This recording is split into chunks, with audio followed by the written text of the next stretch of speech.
Welcome to commerce multiverse. हम कर रहे हैं अपना इंटरनेशनल बिजनेस का कोर्स, जो कि रिलेवेंट है आपके फोर्थ सेमेस्टर ड्यू यूनिवर्सिटी और अलग यूनिवर्सिटीज़ के लिए भी।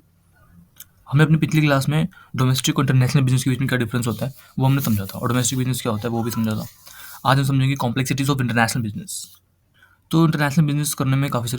सारी मतलब बहुत सारी परेशानियाँ बाधाएं आती हैं, कॉम्प्लेक्सिटीज आती हैं, जिनको हमें समझना पड़ता है और जिनके अकॉर्डिंग हमें अपने बिजनेस के जो डिसीजन वगैरह होते हैं वो लेने होते हैं।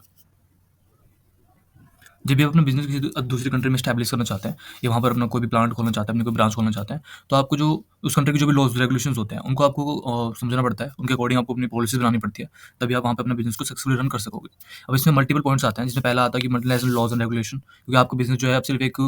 डोमेस्टिक लेवल पर नहीं है, आपका बिज़नेस जो है एक मल्टीनेशनल लेवल कह लो या ग्लोबल लेवल पर आपका बिज़नेस सब है। तो आपको अब जो है अलग-अलग कंट्रीज़ के अलग-अलग क्या-क्या लॉज़ हैं, उनके अकॉर्डिंग आपको अपनी पॉलिसी बनानी होती है। उनके अकॉर्डिंग आपको अपने बिज़नेस को जो भी डिसीज़न वगैरह होते हैं, वो आपको लेने होते हैं।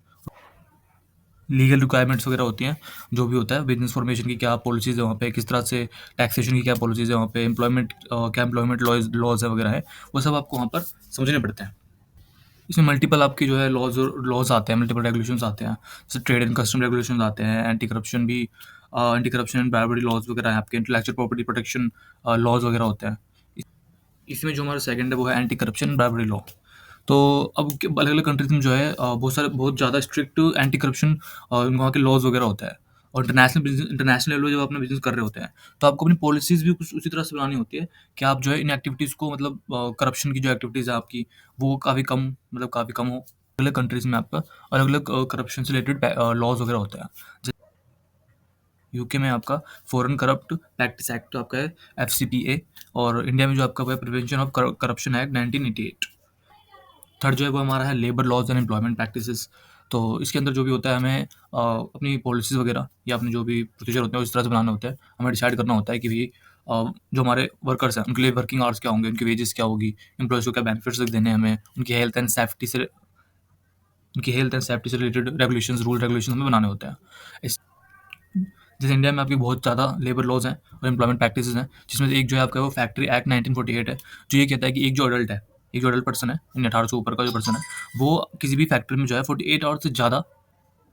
1 हफ्ते में और 9 घंटे से ज़्यादा 1 दिन में काम नहीं कर सकता। तो अगर हम चाहते हैं कि हमारा बिज़नेस भी जिस कंट्री में अपना बिज़नेस एस्टैब्लिश करना चाहते हैं, तो उस कंट्री के जो भी आपके लेबर लॉज़ होंगे, जो भी एम्प्लॉयमेंट प्रैक्टिस होंगी, उसके अकॉर्डिंग हमें भी अपनी पॉलिसी बनानी होती है। अगर हम चाहते हैं कि हमारा जो बिज़नेस है, वो सक्सेसफुली वहाँ पे रन हो, वहाँ पे सक्सेस करे बिज़नेस, तो बनाना तो हमें पड़ेंगे उस पर उसी उनके अकॉर्डिंग लॉज़ वगैरह। फोर्थ जो है वो हमारा है एनवायरमेंटल एंड सस्टेनेबिलिटी रेगुलेशंस। तो अब अगर एक कंपनी चाहती है कि वो किसी दूसरी कंट्री में जाके सक्सेसफुल होना चाहती है, तो उसको वहाँ के जो भी एनवायरमेंटल रेगुलेशंस होंगे, एनवायरमेंट से रिलेटेड जो भी लॉज़ वगैरह होंगे, वो जो है उनको उनके साथ कंप्लाई करना पड़ता है। उनको फॉलो करना पड़ता है। उनको अपने जो भी बिज़नेस में जो भी उनके प्रोसीजर है, रेगुलेशंस हैं, वो उनको उनके अकॉर्डिंग बनाना होता है। अगर आप किसी कंट्री में जाके अपना बिज़नेस एस्टैब्लिश कर रहे हैं और आप वहाँ के जो उनके एनवायरमेंटल से रिलेटेड जो भी प्रैक्टिसेस है, जो भी रेगुलेशंस हैं, जो भी उनके मतलब अलग-अलग तरह के रेगुलेशन होते हैं, तो वाटर वेस्ट डिस्पोज़ल का इमिशन स्टैंडर्ड होते हैं उनके। तो अगर आप उनको फॉलो नहीं करते हैं, तो आप वहाँ पे सक्सेसफुल हो भी नहीं पाएँगे और शायद वो आपको वहाँ पे अपना बिज़नेस एस्टैब्लिश करने की परमिशन भी ना दें। तो ये भी कॉम्प्लेक्सिटीज़ है लॉ से रिलेटेड, जो हमें अपनी फुलफ़िल करनी होती है। सेकंड कॉम्प्लेक्सिटी जो आती है इंटरनेशनल बिज़नेस में, वो हमारी है कल्चरल डिफरेंस की। तो क्योंकि हमारा बिज़नेस अब मल्टीपल कंट्रीज़ में है, तो मल्टीपल कंट्रीज़ में तो मल्टीपल कल्चर्स होते हैं, उनमें काफ़ी ज़्यादा डिफरेंस भी होता है। तो हमें अब जो भी हम अपनी मतलब जो भी हमारा बिज़नेस की जो भी डिसीजंस हैं, जो भी पॉलिसीज़ हैं या जो भी हमारा बिज़नेस है, वो अब उनके जो अलग-अलग कंट्रीज़ में जो कल्चर है, उनके अकॉर्डिंग हमें जो है अपने नॉर्म्स वगैरह, जैसे कि अगर हम बात करें तो जो उनके कम्युनिकेशन स्टाइल्स होते हैं अलग-अलग कल्चर के पीपल्स के, वो काफ़ी ज़्यादा अलग होते हैं, काफ़ी ज़्यादा डिफरेंट होते हैं, जो कि इम्पैक्ट डालते हैं हमारे बिज़नेस ऑपरेशंस के ऊपर भी। तो अगर हम चाहते हैं हमारा बिज़नेस ऑपरेशन काफ़ी ज़्यादा सक्सेसफुल रहे, तो हमें उनकी जो भी एक्सप्लिसिट कम्युनिकेशन होगा या जो भी उनकी कम्युनिकेशन होते हैं, उनके अकॉर्डिंग अपने आप को बिज़नेस के जो भी डिसीजन वगैरह होते हैं, तो वो हमें समझना पड़ता है, उनके कल्चर को हमें समझना पड़ता है, उनकी लैंग्वेज को हमें समझना पड़ता है, उनकी जो इंस्ट्रक्शन का स्टाइल है, बिज़नेस इंस्ट्रक्शन का जो स्टाइल है, वो हमें समझना पड़ता है। डिफरेंट डिफरेंट कंट्रीज़ में जो उनकी वर्क प्लेस वैल्यूज़ होती है, जो उनकी हायरार्कीज़ होती है, वो भी अलग-अलग होती है। किसी कंट्री में कुछ और प्रोसीजर हो सकता है आपका कम्युनिकेशन का, किसी कंट्री में कुछ और हो सकता है। उनके अलग-अलग जो है ऑर्गेनाइजेशनल स्ट्रक्चर हो सकते हैं, उनमें किसी चीज़ को ज़्यादा एम्फसाइज़ दिया जाता है, ये अलग-अलग हो सकता है। ये जो डिफरेंस है, अलग-अलग डिफरेंस है, इसे भी हमें समझना काफ़ी ज़रूरी है, ताकि हम ईज़िली उन लोगों के साथ कोलैबोरेशन कर सकें और अपने बिज़नेस को वहाँ पर सक्सेसफुली रन कर सकें। तो कल्चरल बैरियर तो कह सकते हैं, कल्चरल बैरियर भी कह सकते हैं इसको हम। तो ये कल्चरल जो कॉम्प्लेक्सिटी है, ये भी इंटरनेशनल बिज़नेस को काफ़ी ज़्यादा इम्पैक्ट पहुँचाती है। थर्ड जो कॉम्प्लेक्सिटी है वो होती है आपकी currency exchange and financial risk. तो करेंसी एक्सचेंज रिस्क में क्या होता है? करेंसी एक्सचेंज रिस्क में आपको ये है कि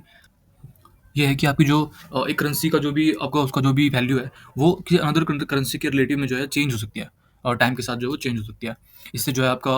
गेन या लॉसेस में जो है काफ़ी ज़्यादा डिफरेंस आ सकता है। तो ये जो चेंज आता है, ये चेंज कैसे आता है करेंसी एक्सचेंज में? तो इसके बहुत सारे फैक्टर्स होते हैं, जैसे आपका इकोनॉमिक इंडिकेटर्स इसमें इंक्लूडेड होते हैं आपके, या जियोपॉलिटिकल इवेंट्स हो सकते हैं, इंटरेस्ट रेट के चेंज होने से आपको जो है फॉरेन करेंसी में चेंज हो सकता है, उसकी वैल्यू में चेंज हो सकती है, इन्फ्लेशन से हो सकता है, मार्केट के स्पेकुलेशन से भी इसमें चेंज हो सकता है। इसका जो इम्पैक्ट है इंटरनेशनल बिजनेस पर, वो ये पड़ता है कि जो भी उनका इंटरनेशनल ट्रेड है, उनके इन्वेस्टमेंट है, ऑपरेशंस हैं, उन्हें जो है एक अनसर्टेनिटी जो है वो फेस करनी पड़ती है, कि उनकी जो करेंसीज की वैल्यू है, अभी ट्रांजेक्शन में वो उन्होंने आज कुछ ट्रांजेक्शन करी है, फ्यूचर में उनको जो पेमेंट मिलेगी तो हो सकता है उसमें कुछ वैल्यू में चेंज आ सकता है। अब अगर आप चाहते हैं कि ये इसका रिस्क जो है वो कम हो, तो आप कर सकते हो, आप फॉरवर्ड कॉन्ट्रैक्ट्स कर सकते हो। फॉरवर्ड कॉन्ट्रैक्ट्स में आप कर सकते हो कि जो भी आपका ट्रांजेक्शन की डेट है वो फ्यूचर में रख सकते हो, जिससे जो है आपकी जब ट्रांजेक्शन होगी तो फ्यूचर डेट में जो करेंसी का जो प्राइस होगा, वो उसमें फिर ज़्यादा वैल्यूएशन तो होगी, ज़्यादा जो है फ्लक्चुएशन तो होगा नहीं, तो आप फॉरवर्ड कॉन्ट्रैक्ट्स कर सकते हो।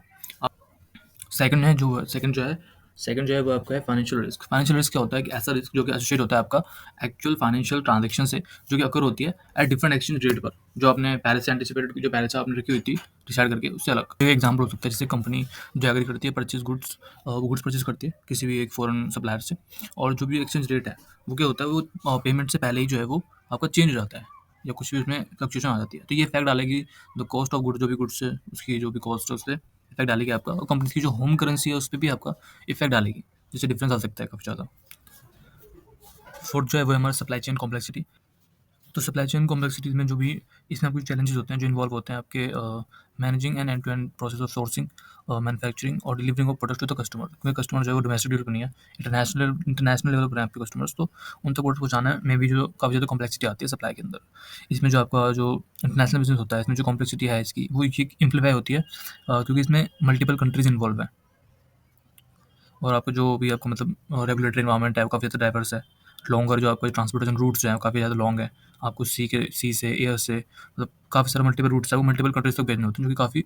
काफ़ी लॉन्ग लॉन्ग रूट्स होते हैं उनके ट्रांसपोर्टेशन के। इसमें जो मेन होता है वो होता है आपका ग्लोबल सोर्सिंग, जिसमें मेन चैलेंज ये होता है बिजनेस को कि जो रॉ मटेरियल्स वगैरह होते हैं, कंपोनेंट्स होते हैं, फिनिश गुड्स होते हैं या सेमी फिनिश गुड्स होते हैं, वो इनको और डिफरेंट डिफरेंट लोकेशन पे जो कंट्रीज होती हैं उनसे उनके सप्लायर से लेना पड़ता है, जो कि बहुत बड़ा एक चैलेंज माना जाता है। इसका इम्पैक्ट ये पड़ता है बिजनेस के ऊपर कि कंपनीज को जो है मल्टीपल सप्लायर्स को नेविगेट करना पड़ता है, अलग अलग कंट्रीज के सप्लायर्स होते हैं उनके साथ उनको उनको नेविगेट करना होता है, क्वालिटी उनकी क्या स्टैंडर्ड्स है उनको वेरीफाई करना होता है, और डिफरेंट डिफरेंट लॉजिस्टिक नेटवर्क उनको बनाने पड़ते हैं अपने।